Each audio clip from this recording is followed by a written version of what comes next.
Istanbul, August 18th, 1648. A man is being strangled to death inside a palace, not by an enemy at war, by the men he governed. He had ruled for 8 years. He had conquered islands. He had commanded armies of 70,000 soldiers. He had wealth that defied counting. Yet in his final moments, with silk around his neck, his guard standing silent, he realized something that would have saved his life if he'd learned it years earlier. Power is not what keeps you alive. Trust is, and he had neither. This is the true story of Sultan Ibrahim I, the man who was locked in a golden cage for 3 decades and then locked in a palace one final time to die. Before the throne, there was a boy who never left his room. Istanbul, 1615. His father was Sultan Ahmed I. His mother was Kosem Sultan, a woman who would shape Ottoman history. Young Ibrahim was one of 4 sons, but being born a son was not a blessing in the Ottoman palace. It was a death sentence, because Ottoman law demanded only one thing. When a new sultan took the throne, all his brothers had to die. It was called fratricide, and it was meant to prevent civil war. Ibrahim's older brother, Sultan Murad IV, took power in 1632. That meant Ibrahim knew what was coming. Imagine you are Ibrahim, 13 years old, hearing your brother's footsteps in the corridor outside your room, knowing those footsteps might be their last, watching them disappear one by one, then hearing the silence that followed, a silence that meant they would never return. They called the place where Ibrahim lived the kafes, the cage. It was golden, beautiful, furnished with everything except freedom. For the next 25 years, Ibrahim lived in that cage. He watched his brother Murad rule from a distance. He saw the decisions. He heard the whispers through palace walls about power and war and treaties. But he never touched a sword, never commanded soldiers, never made a single decision that mattered. If Murad died with sons, Ibrahim would be executed like his brothers before him. If Murad died without sons, Ibrahim would become sultan. He prayed for one outcome. He feared it would be the other. February 8th, 1640. A messenger arrived at the cage with news. Sultan Murad was dead, and he had no sons. Ibrahim was sultan now. But when the palace staff rushed to congratulate him, Ibrahim's hands trembled. His mind told him this was a trap. His brother? Dead? And now they were handing him the throne? It didn't make sense. It couldn't be real. He refused the throne. He told them to leave him alone. He said he would rather stay in the cage. He said they wanted him dead, and this was just another test of loyalty. One last trick before they executed him like the others. The staff didn't know what to do, because they needed a sultan, and their only option was locked in a room, refusing to move. So they brought his mother, Kosem Sultan, the same woman who had raised him in isolation, who understood what 30 years of confinement does to a mind. She entered his room with one request: "Come with me." When Ibrahim saw his brother's body, the reality finally broke through. He had survived. He was free. But freedom felt like the most dangerous thing that had ever happened to him. The first 4 years of his reign were surprisingly stable. His Grand Vizier, Koprulu Mustafa Pasha, called Kimenkes, was one of the most capable administrators the Ottoman Empire had ever produced. The economy strengthened. Treaties with Austria were renewed. They retook the port of Azov from the Ukrainians. For the first time in his life, Ibrahim could have learned to be sultan. But he didn't. Instead, he had a different choice to make. Ibrahim had 2 choices: become a proper ruler and master the tools of power, or return to his worst instincts from the cage. He chose the second one, and that decision would change everything. Before we continue, if you're enjoying this story, hit subscribe. It truly helps us bring you more content like this. Now, back to Sultan Ibrahim. The cage had broken him in specific ways. He couldn't trust anyone, not truly.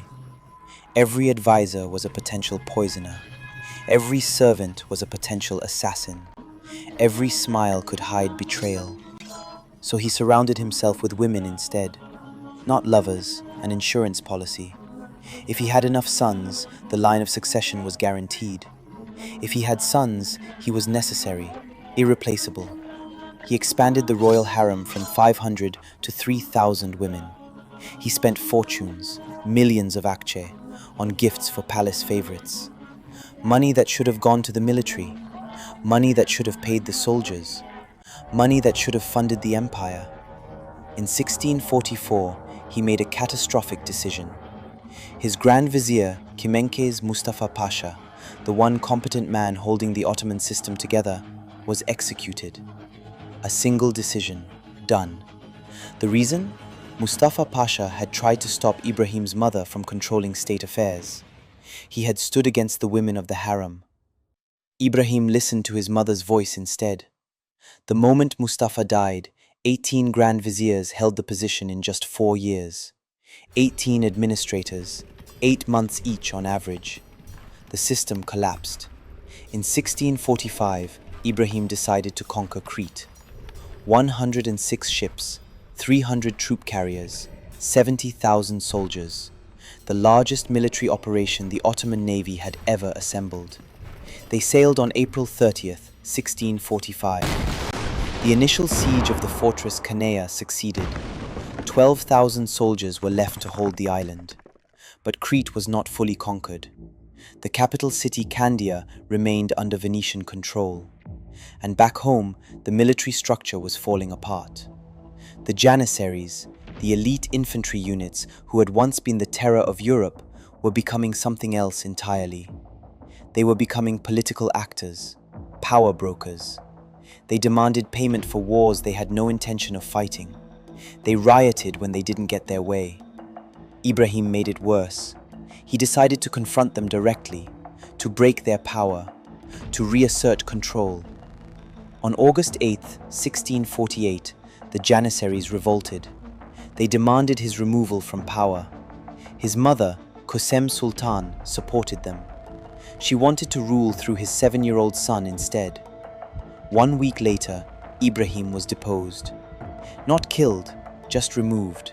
But then, 10 days passed. Other officials began whispers about restoration, about bringing Ibrahim back. The Janissaries couldn't allow that possibility. On August 18th, 1648, they entered the palace chamber where Ibrahim was being held. He was 33 years old. They strangled him with silk cord. No trial, no confession, no public execution, just silence. After Ibrahim's death, his 7-year-old son Muhammad IV became Sultan, and his grandmother, Kösem Sultan, returned to absolute power. But here is the hidden fact that reframes everything.